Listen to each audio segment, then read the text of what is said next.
gars yi bi ñu duggee këram dañ ko déshabillé toogloo ko ci suuf te kilifa bu mag a mag la. En matière de sécurité y a pas de demi-mesure. On le fait ou on laisse. donc buñ la jàppee en tant que agresseur li nga agressé noonu xool li nga ko def ñu def la ko ba pare nga soog a écopé li ngay écopé en prison. le mot agression là moo war a dañ loolu mooy dëgg. que ça soit la police que ça soit la gendarmerie ils n'ont qu'à faire leur boulot bu ñu leen woowee ñu dem et puis on peut aller plus loin. chaque quartier nañ fa monter un poste de police. da nga gis un agresseur sax ragal ko. bu ñu dee loi.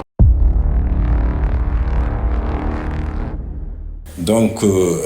man la monsieur Demba Gueye directeur de l'agence sécurité Kadior Action donc di leen accueillir avec main ouverte franchement ci émission bi nga xam ni moom la ñu war a def fii ci sama bureau nekk fii au 10e donc maa ngi lay nuyu bu baax. waaw am na solo parce que dëkk bu mel ni Thiès. di doon région bu mag donc war na nu mën a organiser wu nous en tant que société de gardiennage privée à collaborer avec les forces de l'ordre public telles que la gendarmerie la police pour xool comment travailler pour avoir une bonne sécurité dans notre région. Parce que nous savons bien ce qui vient de se passer hier, autrement dit l'agression qui venait de se produire à l'agence de Wave là, en ville là. Voilà, donc il faut que ñu waxtaan xool naka la ñuy def ba yooyu yëpp dootul amati ci suñu région bi parce que amuñu lu ëpp Thiès. Bon voilà, l'agence de sécurité Kadior Action a été créée en 1996. En ce moment, j'étais très jeune. donc ma nekk ci di ci liggéey ba actuellement on est en 2025 donc agence boo xam ni la wax fa dëgg yàlla professionnel na mi ngi liggéeyam teg ko ci professionnalisme et voilà ma bëggoon nag ñu waxtaan de manière générale en grosso modo luy sécurité ak naka la ñuy def ba sécurité am fii ci Thiès ñu fas yéene joxe ci sunu xalaat. waa sécurité comme ni nga ko firee ci wolof mooy kaaraange mooy jàmm la paix jàmm mooy sécurité parce que boo amul jàmm donc amoo sécurité donc sécurité boo tëddee en tant que père de famille sa biir kër war nga tëdd ak xel mu dal moomu ngay tëdd ba fajar xam ni y aura pas de malfaiteur jàmm rek ay xew loolu mooy sécurité donc dafay firi jàmm. waaw loolu pour un premier temps état mooy intervenir parce que wàllu sécurité dafa am loo xam ni état rek moo ko mën a def maanaam ay loi dafa am loo xam ni loi lay doon mu doon ay loi yu sévère n'est-ce pas. parce que man je trouve anormal malfaiteur ñëw jël paaka jam ko nit kooku dee ñu jàpp ko mettre ko en garde à vue quelque temps ñu def ko sous mandat de dépôt jugé ko door ko 10 ans mu dem toog di añ di reer di ndekki de sport ci biir kaso bi gën a jàpp forme mel na ko neex bu génnee dafay dootul garawati ci moom la mu nekkoon daf cay nekkaat donc li état war a njëkk a def mooy xoolaat sécurité réew mi c'est-à-dire ñu voter ay lois yu sévères au niveau de l'Assemblée nationale appliquer ko ku rey nit ñu jël ay sanctions yu sévères pour la mënut a rey agression bu nu la jàppee amul sekk amul c'est-à-dire daañu def enquête ba jàpp la avec les moyens de la nouvelle technologie là mais loolu lu yomb la nit def dara daw nga jàpp ko dootul dara. donc bu la jàppee en tant que agresseur mais ki nga agressé noonu xool li nga ko def ñu def la ko ba pare nga soog a écopé li ngay écopé en prison. moi je crois que si on fait comme ça mbir mi dina wàññeeku même bu jeexul. waaw loolu ki mu njëkk a concerné mooy monsieur le gouverneur monsieur le préfet j'espère bien que chaque mois le gouverneur de la région de Thiès ou le préfet war na woote réunion de sécurité convoqué ñi nga xam ni tey ñoom lañu yaakaar ci sécurité réew mi maanaam Thiès gouverneur weer wu jot war naa mën a woo ku mel ni monsieur le commissaire woo yeneen commissaires yi woo chef de poste yi woo le commandant de compagnie de la gendarmerie woo les chefs d'agence de sécurité privée parce que ñoom dañ cee am solo woo les commandants de brigade bu ko defee ñu daldi def une réunion de sécurité ku nekk wax sa xalaat naka la ñuy def ba Thiès am sécurité à 90% bu ñu ko mënta am à 100% ku nekk génne sa xalaat parce que nit koo gis muy dem xëy na comme ñun ci domaine yooyu la ñuy liggéey am nañ ci ay pexe mais réunion de sécurité bu amul wala su amee boolewuñ ci agence de sécurité yi ñun tamit xam nga ñun suñu agent yi ñooy fanaan ci mbedd mi ñooy gis lu bari mais buñ ñu ci boolewul aussi tamit sunu agent bu fekkente ni gis na lu graaw ñëw wax ñu ko c'est vrai que war nañu dem police rendre compte lu mel noonu on le fait mais ñu boole ñu ci réunion yi ñuy wax gouverneur di dégg dafa am solo muy xam sécurité réew mi fi mu toll moo gën ku nekk toog fi nga toog rek patrouille du am dara du am nit ñi di agressé muy gën a jël ampleur voilà c'est des problèmes maintenant. waaw donc bi ci njëkk mooy c'est pas à nous d'aller vers les autorités publiques ou je ne sais pas municipales pour di leen waxi sécurité parce que ñun dañuy fay ay impôts donc di def ay création d'emploi n'est-ce pas donc ñu leen ñuy fay seeni salaire chaque fin du mois en commençant par le gouverneur par le préfet ainsi de suite par les commissaires les commandants de brigade tout le monde parfois il faut mën a kii tuuti quoi n'est-ce pas donc loolu ñu leen fal dafa am une mission très bien déterminée bu tax ñu fal leen ko maanaam waroo toog rek war nga di yónni say éléments bon ñu ngi koy def sax ñuy def ay investigation di xool réew mi sécurité bi fi mu toll di dugg ci quartier yi di laaj di dissuader la nuit oto yi génn monter seen jeu de phare di dissuader loolu dafa am solo ça fait mal aux malfaiteurs mais bu ñu gisul dara loolu day may fit déjà bu ñu doon def ay patrouilles di dissuader di wane ni la sécurité est là la présence de la gendarmerie est là la présence de la police est là su boobaa li xew démb mën naa bañ a xew n'est-ce pas bu amoon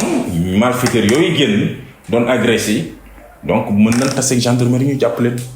ak seen kopp yi ñu yor parce que c'est la nuit war ñu ko yor mais bu patrouille amul nag ça devient autre chose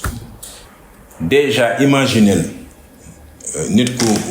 reer ba pare bëgg a doxantu ak soxnaam bu xalaatee insécurité bi dootul mën a demati on est d'accord boo bëggee génn guddi war a doxee say soxla war a jëli xaalis on ne sait jamais donc boo xalaatee agression bi doo ñeme le mot agression là moo war a dañ loolu mooy dëgg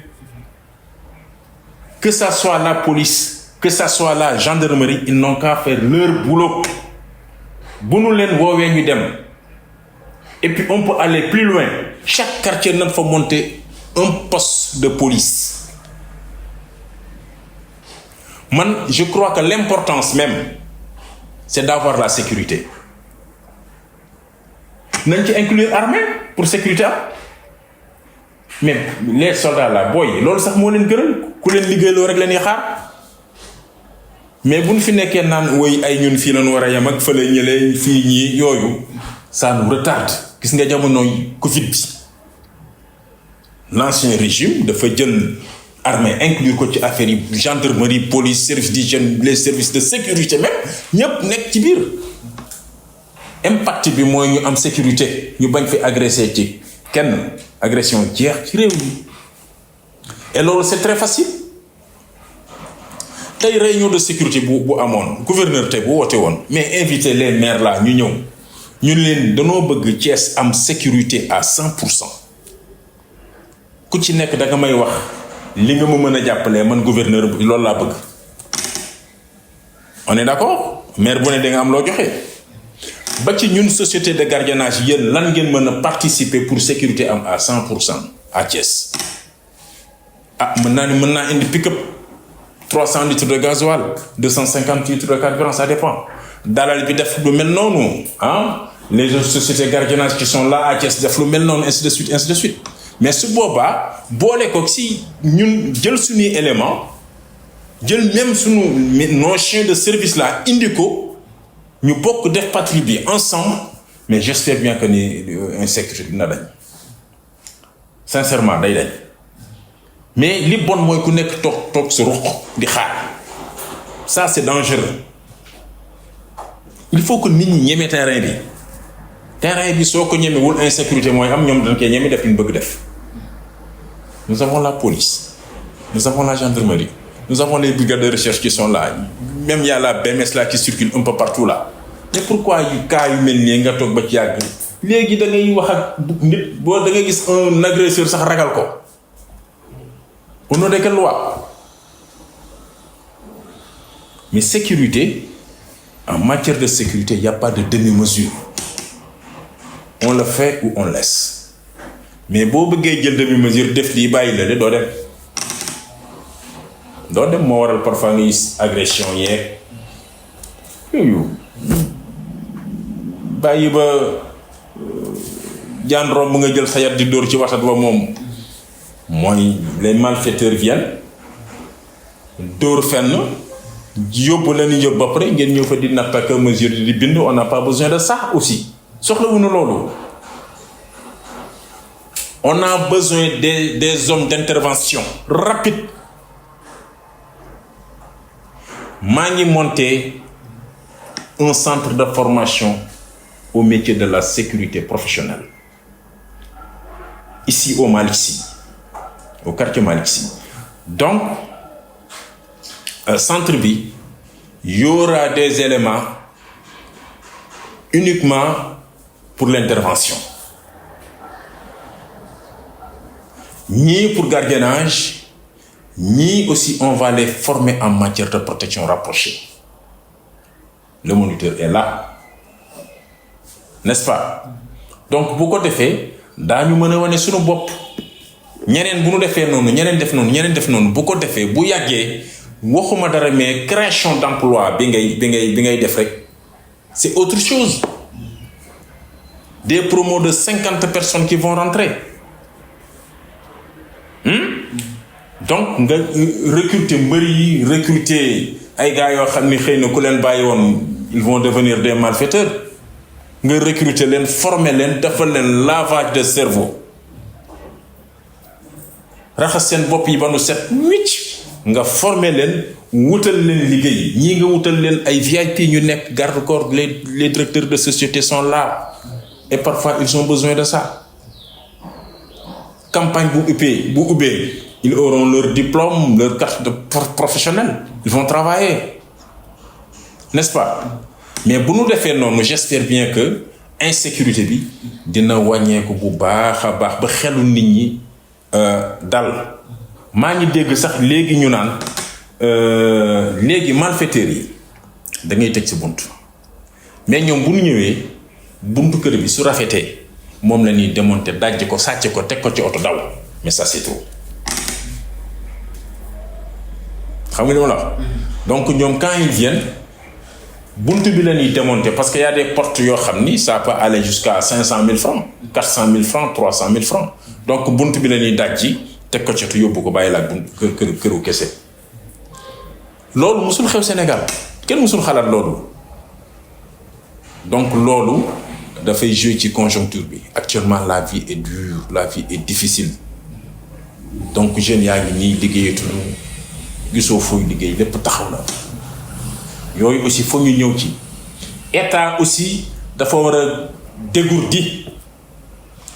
un homme d'État da ngay am relation internationale être diplomate aussi am relation mën a am yenn yi parce que relation moo la mën a may lu ne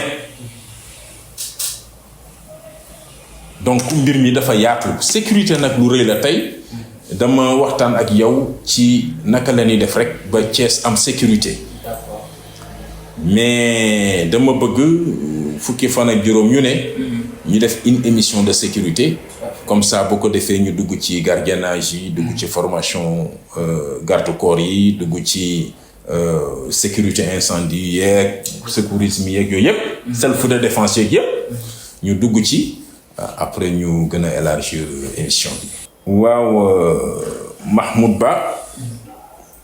maa ngi lay féliciter d'abord di la gërëm di wax ni def ko lu am solo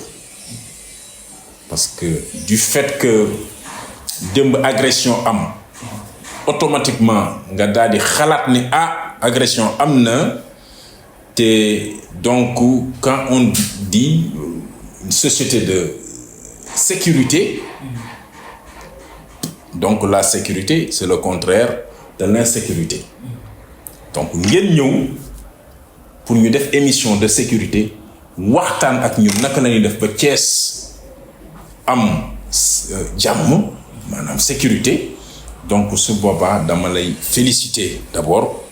wax la ni la xalaat bu rafet la loolu wax fa dëgg yaa ngi def sa liggéey et nii nga ko defee xalaatee ko noonu agression am na fii ñun ñëpp sentir nañ ne insécurité am na ci réew mi da ngay tëdd sa xel du dal surtout borom alal yi dañuy tëdd mais seen xel du dal parce que tout peut se passer am na kilifa gu mag boo xam ni gu ma xam ni ko def dafa extraordinaire parce que moom gars yi bi ñu duggee këram dañu ko déshabillé toogloo ko ci suuf te kilifa bu mag a mag la donc yooyu bi muy am où étaient les forces de sécurité ñi nga xam ni tey ñoo war a sécuriser population bi quand on dit la gendarmerie la police c'est pour que population bi am jàmm alors nit ñi nekk ci jàmm liggéey ci jàmm dund ci jàmm ak xel mu dal parce que boo amul xel mu dal mënoo liggéey ku ci nekk da ngay xam sa mission ba ci agent de sécurité bi fii ñu ma teg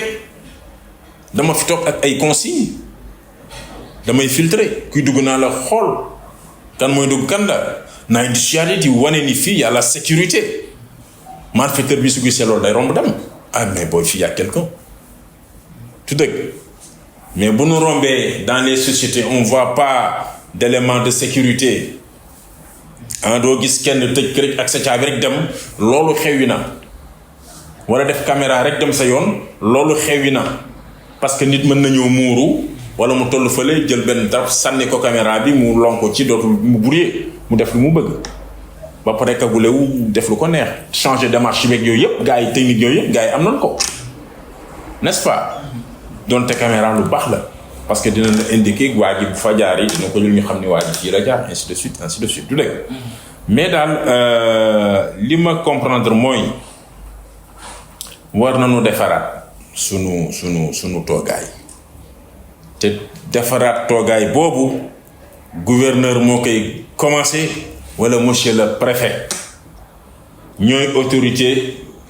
dëkk bi ñoom ñooy woote woo gendarmerie woo police woo sapeur pompier yi woo les services d'hygiène woo les sociétés de gardiennage autrement dit les chefs d'agence ñu toog ku nekk développer génne say idée bu ko defee mu noter lépp su jugee foofu moom en tant que gouverneur wala en tant que préfet dina xam naka lay def ba réew mi am sécurité mais bu nu toogee nii rek je vous assure chaque jour dañuy gën a gis le pur. Voilà, donc maa ngi lay féliciter di la encourager bu baax di nuyu seen télé bi di nuyu le directeur général di vraiment nuyu képp koo xam ne rek yaa ngi seetaan émission bi di wax ni daal tey mooy première partie bi. Effectivement, premier numéro. Voilà tey mooy numéro 1. Émission numéro 1. Donc ñun actuellement ñu ngi fii au 10e. Sunu agence mooy agence de sécurité Kajoor Action. dañuy def gardiennage dañuy def formation garde rapprochée. On forme les agents en sécurité incendie et en secourisme. N'est-ce pas? Nous avons aussi une brigade d'intervention professionnelle boo xam ni c'est des éléments qui sont très bien bâtis, très bien formés. S'il y a quelque chose, ñoom ñuy jël oto yi dem. Bon, voilà, aussi nous avons une brigade canine, des éléments qui sont formés en gardiennage avec chiens. Donc eux, ils montent avec des chiens. Ils font l'intervention aussi avec des chiens. Donc voilà. Et daañu gën a innover. Même il y aura des gardes rapprochés qui vont faire la sécurisation avec chiens. D'accord. Tout ça, on aura un éclaireur qui prend le chien devant et qui fait le dégagement. C'est celui qui dégage. Donc le chien, quand il fait peur, il aboie, il fait des trucs là. Donc les gens vont s'écarter et l'autorité, facilement, il passe avec son type. Voilà, actuellement, on est au 10e, en face prison de Thiès, maison correctionnelle. Donc, sur nos numéros de téléphone, c'est 33 951 06 85, 77 510 45 54. Donc, ñu ngi fii ci 10e nekk en face MAC, en face prison bu Thiès. Donc seen Kajoor Action ngoog seen kaaraange gu wóor. Donc numéro téléphone yaa ngi noonu képp ku nu soxla rek donc boo ñu woowee daañu la wuy incha allah.